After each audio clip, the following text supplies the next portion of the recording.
गुरु भक्ति योग। अगर आपको सद्गुरु प्राप्त नहीं होंगे तो आप आध्यात्मिक मार्ग में आगे नहीं बढ़ सकेंगे। अपने गुरु की पसंदगी सोच विचार कर एवं धैर्य से करो, क्योंकि बाद में आप गुरु से अलग नहीं हो सकते। अलग होने में बड़ा पाप है।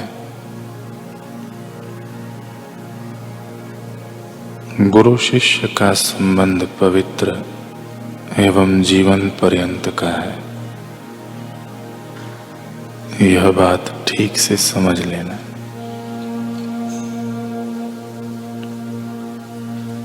पूरे अंतःकरण से हृदय पूर्वक गुरु की सेवा करो। किसी भी प्रकार की अपेक्षा से रहित होकर अपने गुरु के प्रति प्रेम रखो।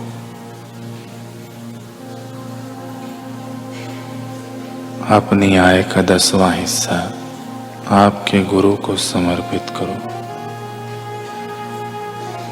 गुरु के चरण कमलों का ध्यान करो।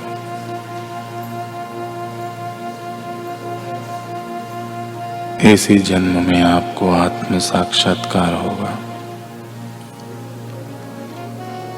यह साधना का रहस्य है।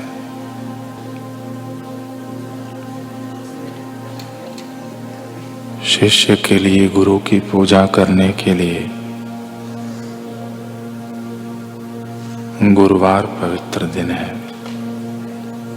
जिनको आत्म विषयक ज्ञान है, शास्त्र में जो पारंगत हैं, जो तमाम उत्कृष्ट गुणों से युक्त हैं, वे सद्गुरु हैं।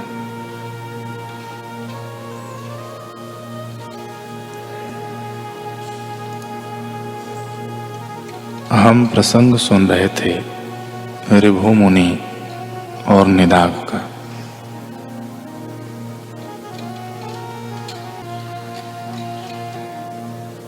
ऋभु मुनि राजा की सवारी जा रही थी।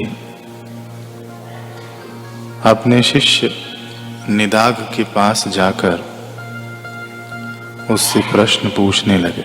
निदाघ ने उन्हें पहचाना नहीं। ऋभु मुनि ने कहा, यह सब क्या है?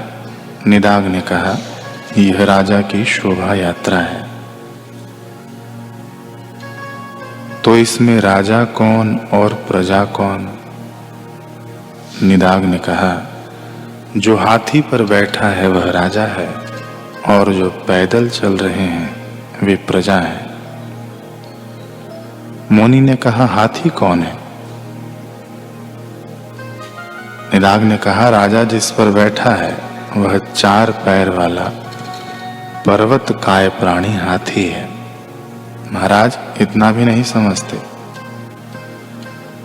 निदाघ प्रश्न सुनकर चिढ़ने लगा था, लेकिन ऋभु मुनि स्वस्थ चित्त से पूछते ही जा रहे थे। हाँ, राजा जिस पर बैठा है वह हाथी है और हाथी पर जो बैठा है वह राजा है। अच्छा, तो राजा और हाथी में क्या फर्क है? अब निदाघ को गुस्सा आ गया। छलांग मारकर वह ऋभु मुनि के कंधों पर चढ़ गया और बोला, देखो, मैं तुम पर चढ़ गया हूं तो मैं राजा हूं और तुम हाथी हो। यह हाथी और राजा में फर्क है। फिर भी शांत आत्मा, क्षमा की मूर्ति, ब्रह्मवेत्ता ऋभु मुनि निदाघ से कहने लगे, इसमें मैं और तुम किसको बोलते हो? निदाघ सोच में पड़ गया। प्रश्न अटपटा था, फिर भी बोला, जो ऊपर है वह मैं है और जो नीचे है वह तुम है। ऋभु मुनि ने कहा, किंतु मैं और तुम में क्या फर्क है? हाथी भी 5 भूतों का है और राजा भी 5 भूतों का है। मेरा शरीर भी 5 भूतों का है और तुम्हारा शरीर भी 5 भूतों का है। एक ही वृक्ष की 2 डालियां आपस में टकराती हैं अथवा विपरीत दिशा में जाती हैं, पर दोनों में रस एक ही मूल से आता है। इसी प्रकार मैं और तुम एक ही सत्ता से स्फुरित होते हैं, तो दोनों में फर्क क्या रहा? मुनि की यह बात सुनकर निदाघ चौंक गया। अरे, बात बात में आत्मज्ञान का ऐसा अमृत परोसने वाले मेरे गुरुदेव ही हो सकते हैं, दूसरे का काम यह नहीं है। ऐसी बातें तो मेरे गुरुदेव ही कहा करते थे। वह झट से नीचे उतरा कंधों से और गौर से निहारा। निहारा तो वही गुरुदेव। निदाघ उनके चरणों में लिपट गया। गुरुदेव गुरुदेव, क्षमा करो, घोर अपराध हो गया। कैसा भी हूं, आपका बालक हूं, क्षमा करो प्रभु। ऋभु मुनि वही तत्व चर्चा आगे बढ़ाते हुए बोले, क्षमा मांगने वाले में और क्षमा देने वाले में मूल धातु कौन सी है? निदाघ ने कहा, हे भगवान, क्षमा मांगने वाले में और क्षमा देने वाले में मूल धातु वही आत्मदेव है,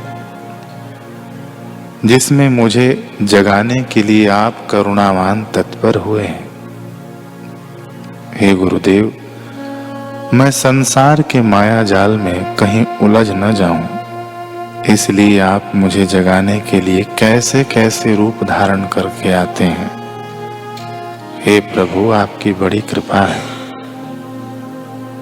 मुनि ने कहा, बेटा, तुझे जो ज्ञान मिला था उसमें तेरी तत्परता न होने के कारण इतने वर्ष व्यर्थ बीत गए, उसे तो भूल गया। संसार की मोह निशा में सोता रह गया।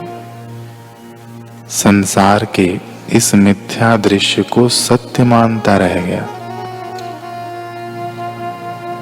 जब जब जिसकी जैसी जैसी दृष्टि होती है, तब तब उसे संसार वैसा वैसा ही भासता है।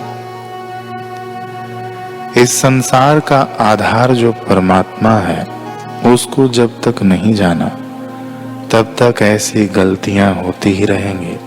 अतः हे निदाघ, अब तो जाग, परमात्म तत्व का विचार कर, अपने निज आत्मदेव को जान ले। फिर संसार में रहकर भी तो संसार से अलिप्त रह सकेगा। निदाघ ने अपने गुरु की बड़ी स्तुति की। ऋभु मुनि की कृपा से निदाघ आत्मनिष्ठ हो गए। ऋभु मुनि की इस क्षमाशीलता को सुनकर सनकादिक मुनियों को बड़ा आश्चर्य हुआ। उन्होंने ब्रह्मा जी के सामने उनकी महिमा गाई और क्षमा का एक अक्षर क्ष लेकर इनका नाम ऋभुक्ष रख दिया। पहले ऋभु मुनि था, फिर सनकादि मुनियों ने उनका नाम ऋभुक्ष रख दिया। तब से लोग उन्हें ऋभुक्षानंद के नाम से स्मरण करते हैं। कैसा करुणावान हृदय होता है सद्गुरु का। हे सद्गुरुदेव, तुम्हारी महिमा है बड़ी निराली। किन किन युक्तियों से करते शिष्य की उन्नति। सद्गुरु ही गोविंद से मिलाते हैं।